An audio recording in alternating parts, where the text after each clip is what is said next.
And welcome back. It's now time for your lunchtime sports. The football is where we begin.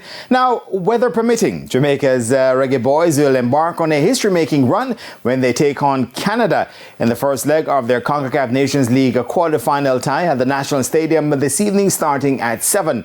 A spot in the Nations League semi-finals as well as a Copa America 2024 ticket looms should the Reggae Boyz prevail over the two legs. The team will have to hunt victory, though, against the Canadians this evening without Demarai Gray and Amari Bell, who are out with injuries. But head coach Hamer Holgrimson is not ruling out their chances of being available for the return leg match in Toronto on Tuesday. Basically, day by day. Hopefully they can be involved, but we are taking it day by day if they are available, etc. So, but I think most of the players are fit and ready, but these two in particular are in doubt of playing. So they weren't in training today. Yeah. But there's no writing them off of playing tomorrow. No, we are not writing anyone off. For sure, we're not writing anyone off.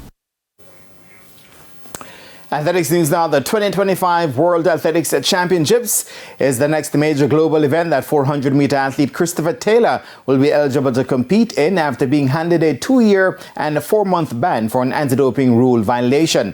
TVJ Sports was reliably informed of the sanction on Thursday. The sanction, which will be announced by the Athletics Integrity Unit AIU shortly, comes as a result of Taylor's anti-doping rule violation of evading, refusing or failing to submit to sample collection. He was facing the possibility of a 4-year ban. The ban, which is retroactive to November 2022, means that the 24-year-old will miss next summer's Olympic Games in Paris. Taylor will be eligible to return to training about March 2025.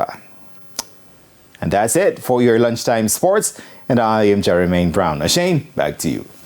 Thanks, Jermaine. And that's the Midday News. I'm Shane Masters. Join us at 7 for Primetime News. On behalf of the news, sports and production teams, have a good afternoon.